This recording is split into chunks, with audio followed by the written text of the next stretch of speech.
Como na pernada, eu posso iniciar a trabalhar esse movimento de circundação caminhando, né? Primeiro, antes de falar como a pernada, né?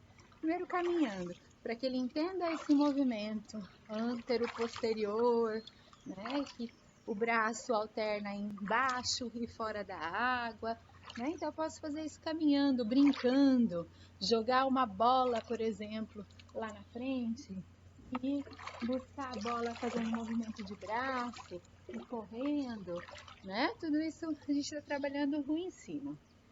Depois, quando eu quero trabalhar com um pouquinho mais de técnica, eu posso fazer primeiro na borda. E daí, da mesma forma, ele tem mais apoio e ele faz com mais facilidade. E posso fazer em pé, né? Demonstrando esse movimento. Primeiro o movimento grosseiro, né? Então, primeiro eu faço o movimento mais simples e depois eu dou os detalhes, né? Que a gente vai ver um pouquinho mais pra frente, que é o movimento correto do nado crawl, que vocês vão ver lá no outro vídeo, né? O braço, ele dá uma flexionada quando a gente faz a braçada, para quê, né? Para aliviar o peso no ombro. Esse é o objetivo do braço flexionado. E fora da água eu não estou fazendo força e nem devo fazer força. Eu devo fazer a recuperação com o mínimo de gasto de energia possível, né? E aí dentro da água sim, e com a palma da minha mão eu puxo a água para trás, aos poucos trazendo a técnica do outro vídeo que vocês já têm aí separado da técnica do nado crawl, tá? Então vou fazer alguns exercícios com o macarrão e com a prancha do braço do nado crawl.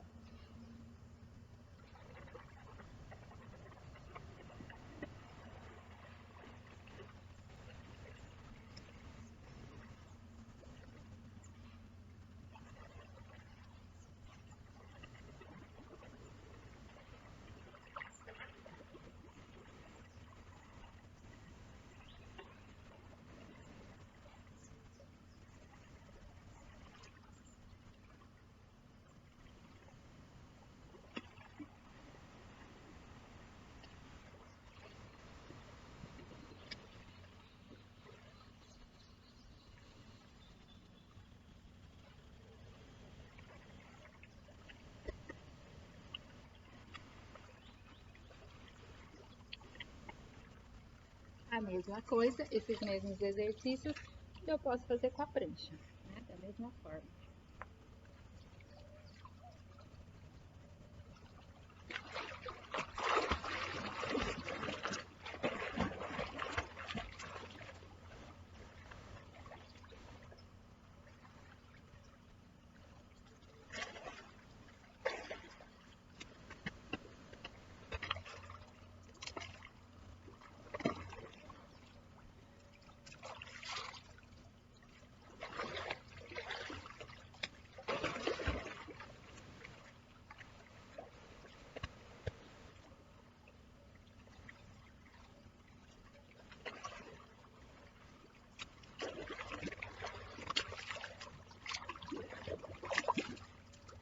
Nesse último exercício, vocês viram que eu fiz alternando os braços, onde em um braço eu soltava o ar na água, no outro eu respirava. E agora eu estava fazendo respiração frontal, porque é a mais natural, é o que o meu aluno faz assim que eu começo o processo de adaptação ao meio líquido. Mas aos poucos eu vou começando a colocar a respiração lateral, né? Que eu posso trabalhar na borda primeiro, sem braço, só trabalhar com ele, respira e solta o ar pelo nariz.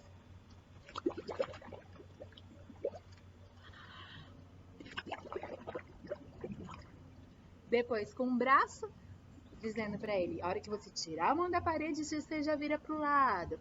A hora que o braço voltar na parede, você solta o ar.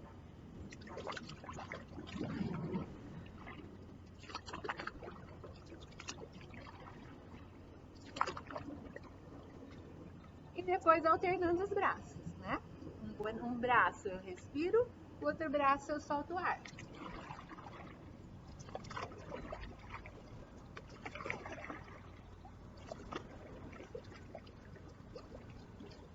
Depois eu faço com as pernas, com movimentos de pernas. Bato a perna lá atrás e faço todo esse movimento.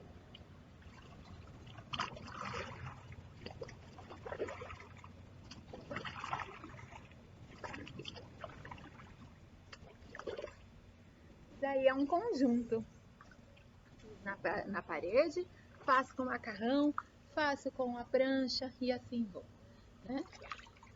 Em decúbito dorsal, da mesma forma, eu começo a trabalhar os braços, né? Com calma. Geralmente o aluno iniciante, quando eu começo a trabalhar os braços em decúbito dorsal, algumas vezes ele joga o braço com muita força e aí a cabeça afunda, né? Então primeiro ele precisa ter calma, tranquilidade, estar seguro nessa posição, para daí eu começar a fazer braço. Algumas vezes eu começo com o braço só até a metade, não precisa ir até lá atrás, né? Para ele sentir o quanto ele consegue movimentar esse braço sem afundar a cabeça, para depois ele começar a fazer o movimento completo, que é o movimento que vai até lá atrás, né?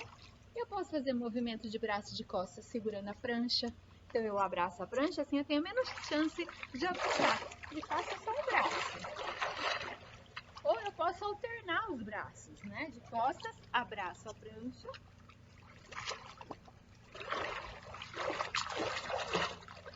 Né? E faço os braços alternados.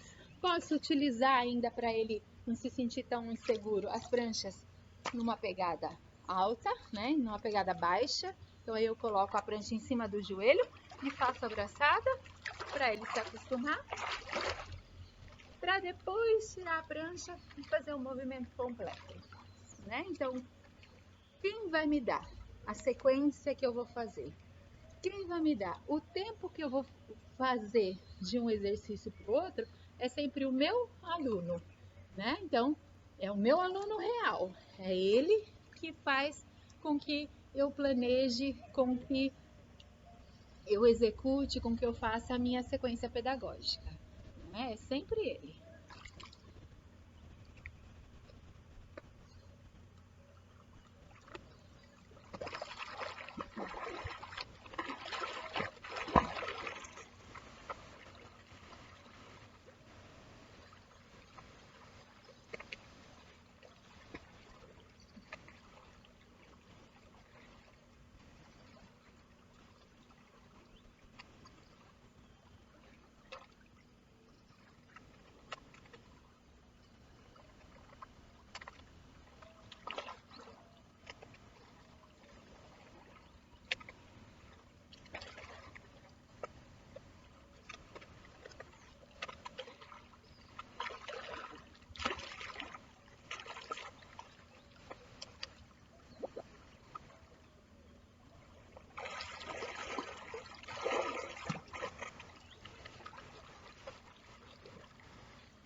Além dos nados, né, da natação, a gente tem 1000 nados que a gente pode fazer. E sempre aproveitar a experiência que meu aluno tem, né? Por exemplo, o nado Tarzan, ou como é conhecido aqui em Goiás, o nado córrego, né, que é aquele nado em que o aluno faz com a cabeça fora d'água, ele pode ser um movimento em que eu trabalhe resistência, em que eu trabalhe coordenação motora, né? Melhora das habilidades, das capacidades físicas, né? Que a gente vai discutir aqui nas aulas, de uma maneira em que ele se sinta confortável, porque às vezes é esse nado que ele vem fazendo pra gente. E um outro nado bastante interessante de fazer, que vocês viram que eu fiz quando a gente bateu perna, né? E na hora de respirar, eu fiz, é o nado cachorrinho, né? O nado cachorrinho, ele é um dos principais nados de autossalvamento, no resgate e salvamento aquático. Então, ele é um nado importantíssimo para que o meu aluno aprenda. que numa situação em que ele precise olhar à sua volta, né, para escolher uma estratégia de sair de uma situação de risco, esse nado ele pode ser muito interessante. Na hora que ele estiver se recreando, brincando, né, nadando e conversando com alguém, nado cachorrinho pode ser interessante, né? E nesse processo a gente também trabalha outros tipos de nado, como por exemplo o submerso, o ir lá para baixo, né? O buscar algumas coisas. E aí a gente vai falar bastante disso na aula infantil, mas a gente também usa para os adultos, por exemplo, as bolinhas de gude. Né? As bolinhas de gude elas são bem interessantes no meio líquido. Essas bolinhas mais escuras, que daí eu enxergo, e aí eu posso jogar várias lá no fundo da piscina e a pessoa ir buscar. Nisso eu estou trabalhando de uma maneira recreativa, né? De uma maneira que a pessoa nem perceba, e ela está desenvolvendo habilidades no meio líquido, habilidades corporais no meio líquido, respiração, controle respiratório, resistência aeróbia, né? E tantas coisas que a gente gostaria de desenvolver na natação, tá bom?